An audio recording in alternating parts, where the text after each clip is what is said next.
বৎস, আমার বাক্যে অবধান করো।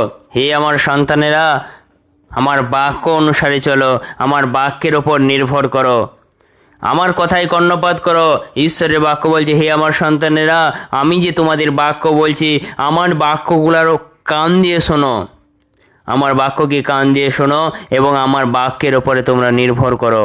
তাহা তোমার দৃষ্টির বহির্ভূত না হোক।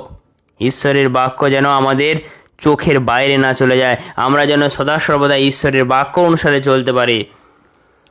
তোমার হৃদয়ের মধ্যে তাহা রাখো, আমরা যেন সমস্ত বাক্য আমাদের হৃদয়ের মধ্যে রাখতে পারি, রেখে যেন চলতে পারি বাক্য অনুসারে।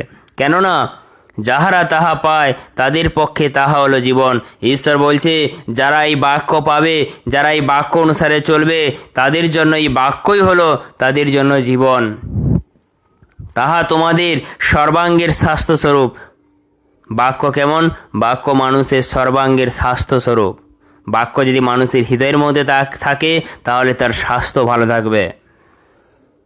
সমস্ত রক্ষণীয় অপেক্ষায় তোমার হৃদয় রক্ষা করো। ঈশ্বরের বাক্য বলছে, তুমি সমস্ত কিছু ছেড়ে দাও। আমরা কি করি? টাকা পয়সা ধন দৌলতের ওপরে নির্ভর করি, আমরা টাকা পয়সা ধন দৌলতকে আগে আঁকড়ে রাখি। কিন্তু ঈশ্বরের বাক্য বলছে যে তোমরা সমস্ত কিছু ছেড়ে দাও, সমস্ত কিছু রক্ষা করার কোনো দরকার নেই, তোমরা শুধুমাত্র তোমার হৃদয়কে রক্ষা করো। কারণ আমরা হৃদয় থেকে বেশি পাপ জন্মায় আমাদের শরীরের মধ্যে। হৃদয় থেকে আমরা বলি যে আমরা চুরি করব, ডাকাতি করব, ব্যভিচার করব। সেই জন্য ঈশ্বর বলছে প্রথমে তোমার হৃদয়কে রক্ষা করো, কেননা তাহা হইতে জীবনের উদ্গম হয়। তোমার হৃদয় থেকেই তোমার জীবন আসবে। মুখের কুটিলতা আপনা হইতে অন্তর করো। মুখের যে ভাষা, তোমরা নিজে থেকেই বাইরে বের করে দাও। অষ্টধরের বক্রতা আপনা হইতে দূর করো। মুখের বাঁকা বাঁকা কথা, টোন টিটকারি করে কথাবার্তা তোমরা বন্ধ করো, দূর করে দাও।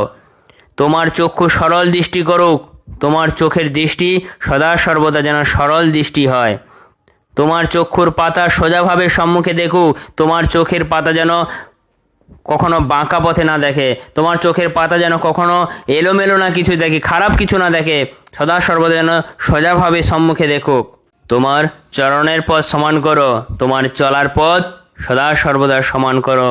তোমার সমস্ত গতি ব্যবস্থিত হোক। আমরা যখন খারাপ কাজ করি, তখন দ্রুত গতিতে কোনো খারাপ কাজ করি। যেমন আমার চুরি করতে ইচ্ছা করছে, আমি চুরি করে নিলাম। আমার ব্যভিচার করতে ইচ্ছা করছে, আমি ব্যভিচার করলাম। আমার কোনো খারাপ দিকে দেখতে ইচ্ছা করছে, আমি খারাপ কিছু দেখে ফেললাম। সেই জন্য ঈশ্বরের বাক্য বলছে, তোমার গতি সদা সর্বদা তোমার নিয়ন্ত্রণে থাকুক। দক্ষিণে কি বাম দিকে ফিরিও না। তোমার দৃষ্টি যেন দক্ষিণ দিকে